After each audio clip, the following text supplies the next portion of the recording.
Morning, folks. Looks like we are live. And while I'm waiting for folks to jump on, I'm going to sip on my coffee.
All right, we got some folks jumping on right now.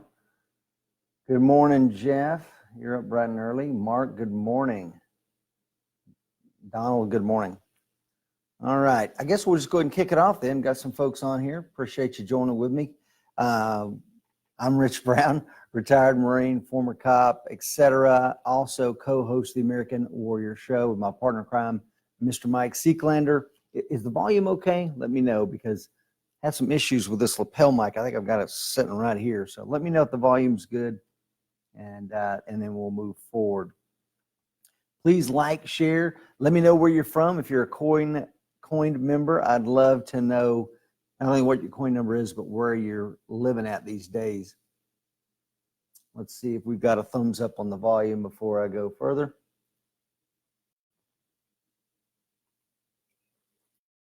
Five by five, rock on. You'll notice this morning I'm not wearing American Warrior Society swag. I've got on Recon Sniper Foundation logoed hoodie. These are a great group of guys. They reached out to Mike and I some time ago. The Recon Sniper Foundation, what they do is they're providing vets with resources and everything they need to handle those difficult times of transitioning from the military out into the civilian world. And, you know, when I got out of the Marine Corps first time in 1995 and was out for 3 years when I was in law enforcement, that was a tough transition, man. And then when I retired 7 years ago and left the Marine Corps Chief Warrant Officer and came out into the civilian world, it was difficult. I didn't suffer as bad as maybe some vets do, but I will tell you, it is a tough transition. And thank God we got folks like the Recon Sniper Foundation that are helping vets transition. And if you want to find out more about them, reconsniperfoundation.org. And then another thing that they do, which I think is amazing, is they help vets get into competitive shooting sports because they can find some camaraderie and some and take that outlet and all the things they used to do and put it into competitive shooting. And that's an amazing way to meet folks. All right, let's see. Got more folks joining us. Great. Let's talk about my coffee this morning. Coffee, as always, is coming out of my Nespresso mug, but this is Andrew Branca sent me one of these. The Law of Self-Defense. Hard to kill, hard to convict. lawofselfdefense.com. Big fan of Andrew and his products. And let's talk about that real quick. Yesterday, I had some young folks that I'm really close to get into a bit of a law of self-defense problem. And I'll give you some of the details and we'll go into it because there's a teachable moment or two in here. So these young folks are driving through Cumberland County and they need to throw their trash away. They got some trash in their car. It's bagged up. They see a trailer park. They see a big dumpster. They pull in. They get their trash out that's in the bag and they throw it in the dumpster. The owner of the trailer park comes running out and starts yelling and screaming and cussing this. There's a boy and a girl and yelling at him and saying, you can't dump stuff here, and calling them all kinds of F words. They say, hey, pal, sorry, we didn't know. They get in their vehicle. He's been spackling one of the trailers, so he's got a spackling knife with spackling mud on it. He reaches into the car, grabs the young girl as he's slinging spackling on the vehicle and holding her or grabbing her. So they leave. They call me for whatever reason, and they say, this has happened. I ask them first, are you safe? Yeah, we're in a safe place. Good. Stay there. I'm going to call the police and start heading that way. They turn their phone off, go get a carload of 18-year-old boys, travel back to the trailer park to confront this guy. So luckily, nothing went much further than that. They go to the trailer park. There's some posturing. By this time, the owner of the trailer park's got a bunch of other folks. This is East Tennessee stuff, folks. This is typical East Tennessee stuff. But it illustrates a couple things. When the law enforcement ultimately gets brought into this, and they ultimately turn their phone back on, and I get my hands on these young folks, it turns out that they lost the element of innocence when they went back on the trailer park's property. And by this time, now they're criminal trespassing because he told them to leave the first time. They came back, and they surrendered the element of innocence, and anything that could have happened after that was on them. So the moral of the story is, if they would have waited there, we could have charged this guy probably for aggravated assault because he's holding a sharp spackling knife and grabbing this young 17-year-old girl. It could have went really bad. So there's a couple things in there. My point is, teach your young folks the law of self-defense. I didn't know it when I was 17, and neither did these kids. And I sat them down and gave them a long lecture last night for about an hour on some of the specifics of the law as it pertains to self-defense. And so nobody got hurt. No charges were filed. But my point is we need to educate the young folks out there about this stuff. Let's see who we got on here this morning. Justin is on. We're up to 20 people on. Rudy's on. Wendy is on. Let's talk about this since we got 22 folks on now. Last week we hit 54, and Mr. Elkie Monroe received our Gen 1 American Warrior Society tumbler. So if you would like a chance to win one of these, just like, comment, share. And if you're picked on the randomized drawing like Elkie Monroe, my good pal was, then you'll be getting this Gen 1 tumbler. Let's talk about the article, man. This article that we're going to talk about this week is Weapon Caliber, Base Your Decision on Fact, Not Fantasy. And this article is written for us by Dr. T.C. Fuller, my good friend, and he has a doctorate in education, and he was kind enough to write this article for us. Now, T.C.'s background, why is some doctor writing this? Because he's not just an everyday doctor. He can't help you with your sinuses or the flu, but what he is he's a doctorate of education. And he's a retired FBI agent. And TC wrote a really good article because TC was involved at the FBI's firearms training unit and put together all the ballistic studies for how I think when they switched from 40 caliber to 9mm. So he gives you a lot of the science behind that decision and is a really good article. So you will definitely want to check that out.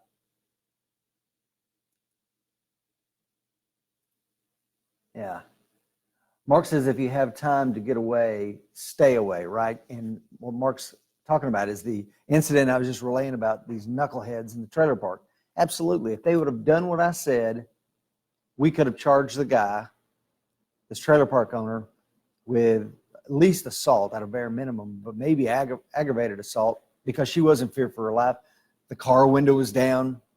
He's reaching in, grabbing, etc. So, yeah, they completely screwed that one up, and it was a learning lesson. Definitely could get you sued. Yeah.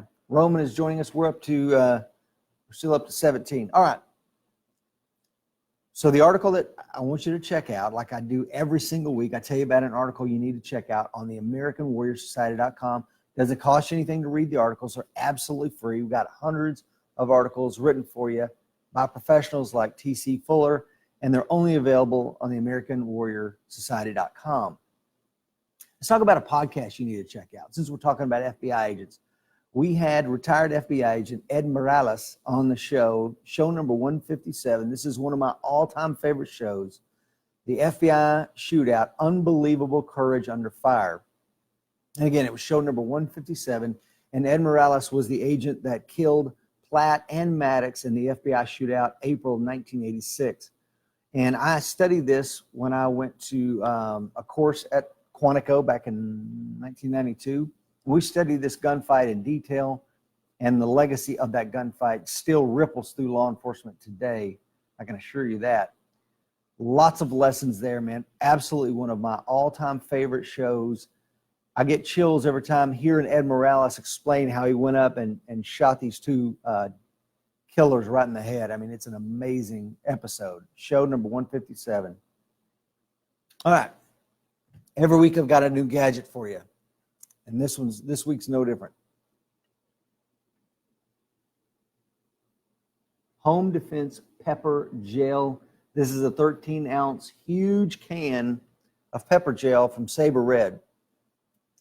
I got interested in picking up this product because John Correa over at Active Self Protection did a show where a homeowner used this product, and it was back in May of this year. It was entitled, the name of John's show was Pepper Gel Use Teaches Us Some Lessons. And it really does. So this gadget right here, you can't fly with it. It's 13 ounces, and the TSA limits pepper spray that you can carry up to 4 ounces, so definitely can't carry this on in your checked baggage. First of all, why pepper gel? If you remember from when we did some episodes on using Fox Labs and Saber Red and some other products out there, I said I did not like the gel, so why am I recommending this? Well, these companies developed gel products with pepper gel products because you can't, if you spray one of the normal sprays in a hospital environment, the spray will atomize and it'll send that oleoresin capsicum, those little capsaicinoids all over the place, and it could really harm some patients in a hospital. So they needed something that would spray, get on the affected person, and not go anywhere else. Enter pepper gel. It's also good for corrections environments, etc. Now, this product right here is not available in all states, and I think the reason why it's limited to certain states is because of the size of the can. And like I told you before, some states make age requirements on this. Some states make capsaicinoid requirements, like you can't have so much OC spray, the percentage can't be above certain things. So there's a variety of reasons why you can't get this everywhere, or Amazon won't ship it anywhere, everywhere. But one of the things that bothers me about this gadget right here, man, is it doesn't tell me what the percentage of OC is. I couldn't find it anywhere online. It certainly doesn't say on the can.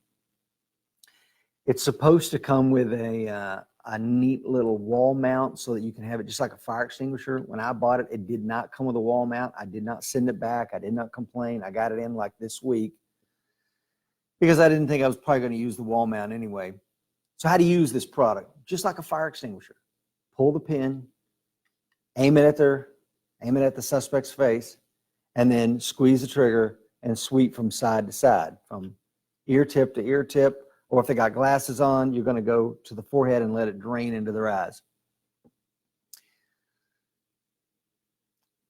I want to talk about, this does have UV marking dye. Now, it does say that it does have that. And it will supposedly give 32 bursts of this.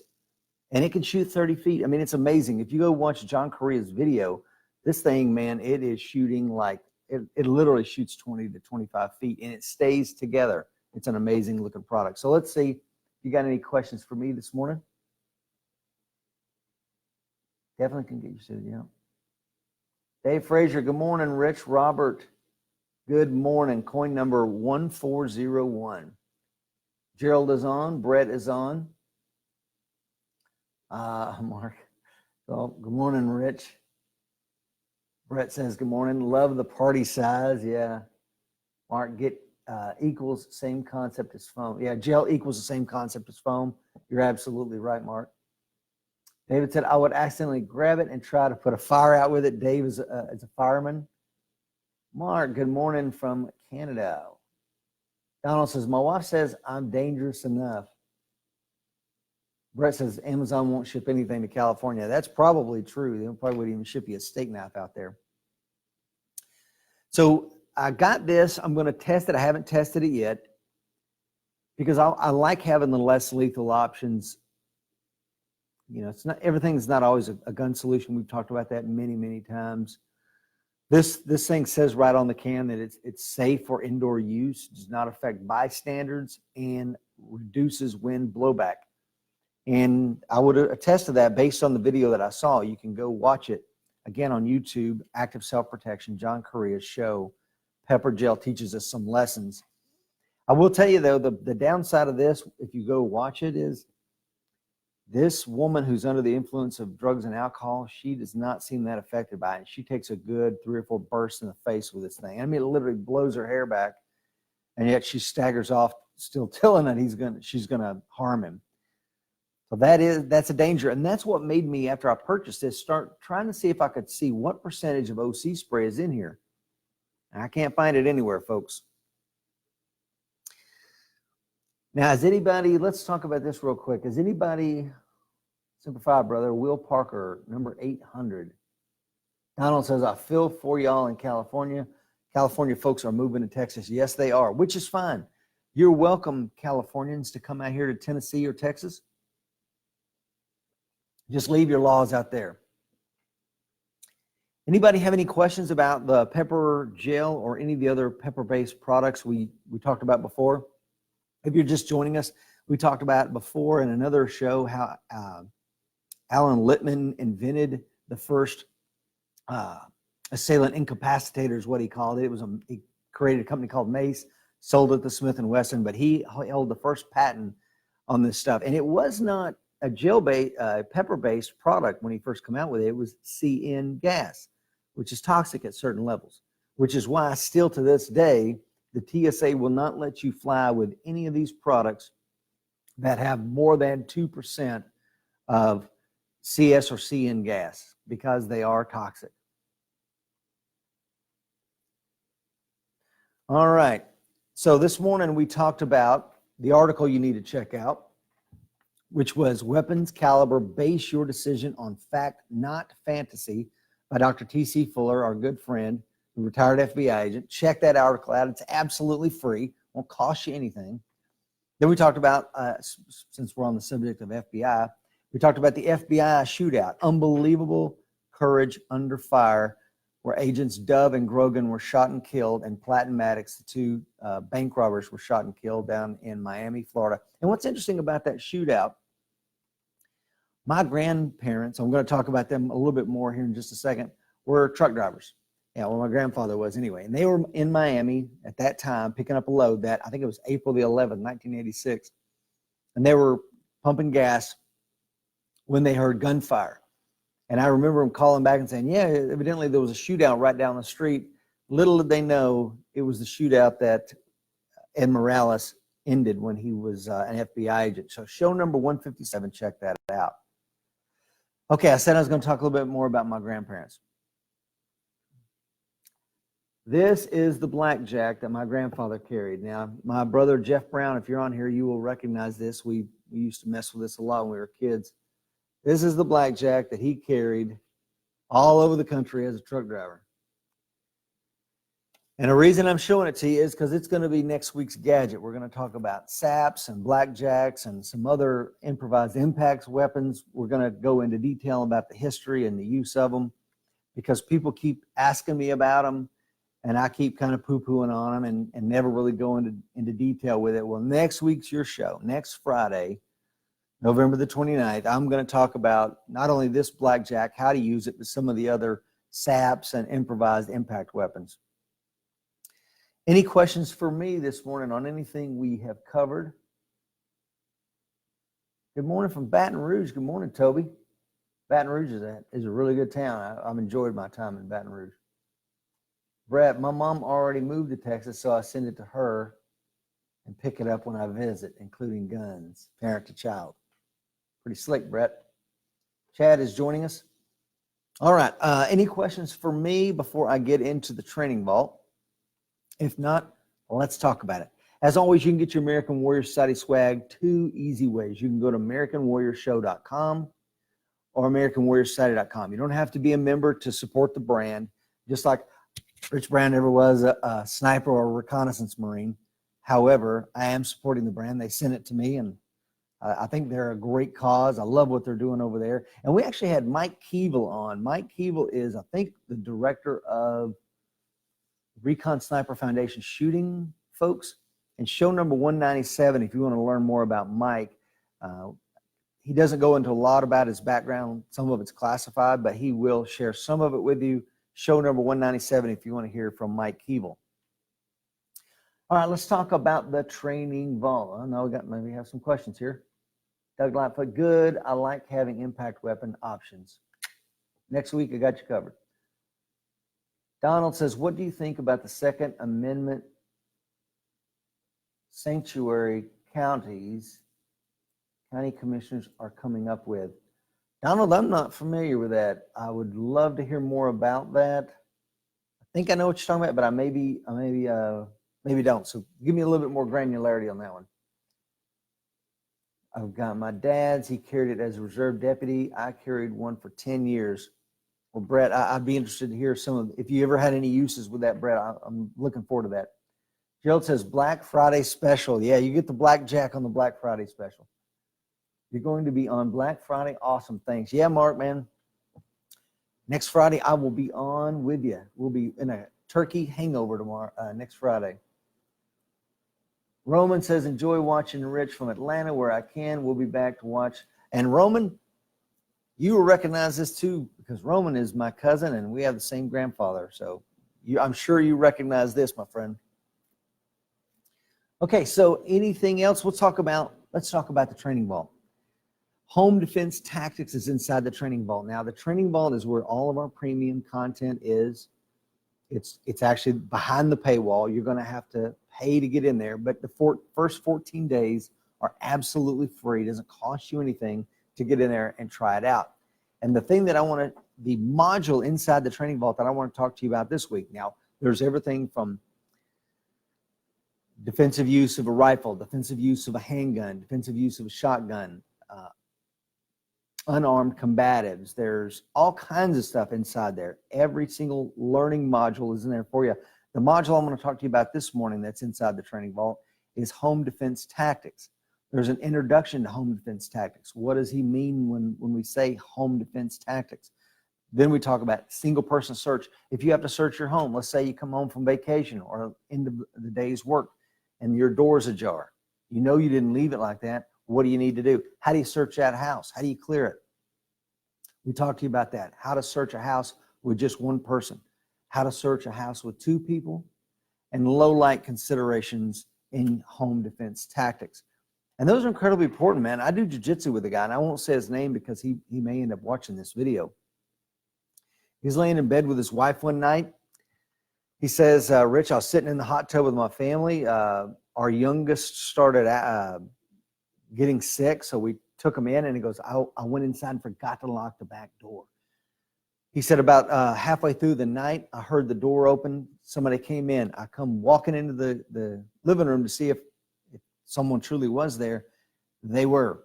So he grabs his gun and flashlight, and he realizes at that moment he doesn't know how to use both. He'd never been trained in that. So he's standing there trying to figure out how do you activate the flashlight and hold the gun at the same time. It's a really intense home invasion story that we'll probably get into on another Coffee with Rich because there's so many lessons. I only tease that story just because it's a prime example that if you've never been trained in how to use a handgun and a flashlight in a low light environment, you don't want to be in that situation that he found himself in. And that situation ended badly for the home invader, but not because my friend used deadly force on her. It ended up being the police. So guys, listen, safe out there. I don't have anything else for you really. If you have any questions for me, I'll take them real quick. I've kept you on 24 minutes. As always, I like to get you off here in about 30 so you can get on with your day.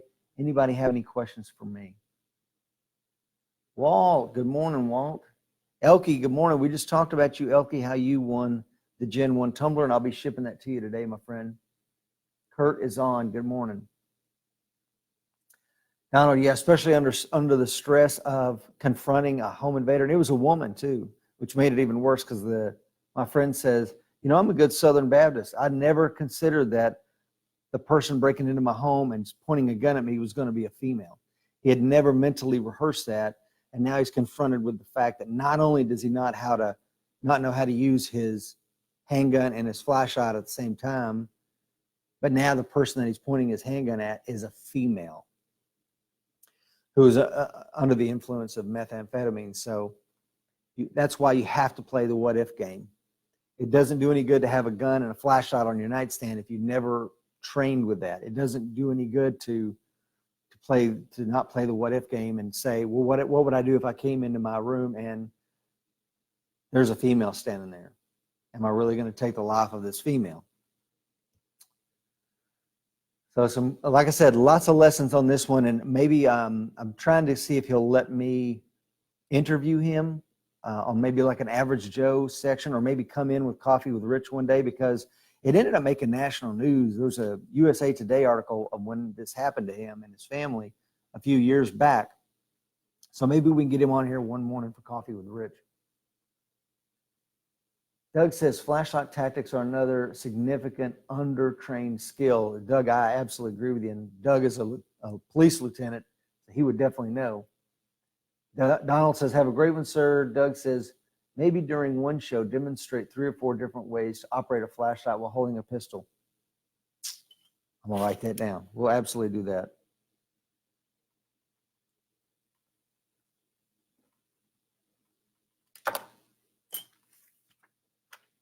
Mark says, have a great day. Love the video of your day on the range the other day with your daily carry. Yeah, what Mark is talking about, I put a video up on my personal Facebook page where I just ran my Glock 26 handgun, the same one that I carry in my waist. I almost never do that, but I thought, you know what, man? We'll leave the competition firearm. We'll take out the Glock 26. There's been nothing done to it other than putting a good Dawson fiber optic front sight and a Dawson Charger set in the rear. And let's just see what we can do. And I think the results were okay. You're dealing with a smaller sight radius, so you really have to make a little bit more precise shots with it. But you have to do that from time to time, guys. We can't put our range gear on all the time and go out there. That's not the way we walk around the Walmart parking lot, right? So train with the gear that you carry, probably a little bit more than just slapping on the range holster. Sean is joining us. All right, guys, listen, kept you on here long enough. Thank you for the folks that came on this morning. Let's recap real quick. Talked about the Recon Sniper Foundation. If you know somebody transitioning out of the military that's going to need some assistance, check out reconsniperfoundation.org and get them some assistance with that difficult transition. We talked about the law of self-defense. I told you a little personal story and how you can quickly run afoul of the law of self-defense if you lose one of the elements. And in this story I told you this morning, it was the element of innocence. They lost that, and they lost their protection. We talked about the tumbler giveaway and how Elke won. Congrats again, Elke. We talked about the article that my friend Dr. T.C. Fuller wrote, Weapon Caliber Base Your Decision on What You Carry and Your Defensive Firearm on Science, Not Fantasy. We talked about the podcast that everybody needs to hear that carries a gun, FBI Shootout, Unbelievable Courage Under Fire. This FBI shootout in April 1986 has been studied to death. And I studied it extensively and wrote an entire article on it. And then Ed Morales come on the show and had a couple of details that I had never heard before. So you definitely want to check that show out. If you think you know the whole story, you don't, folks. Check out show 157. I introduced you to the gadget, home defense pepper gel. And then finally, we talked about next week, we're going to be talking about blackjack, saps, and improvised weapons. And then I told you the training vault, 14-day trial, costs you absolutely nothing. Check it out. We talked about home defense tactics. What do you do inside your home to win the fight if, God forbid, you're ever confronted with that awful situation? And folks, stay safe out there. And remember, the fight is coming. Be ready.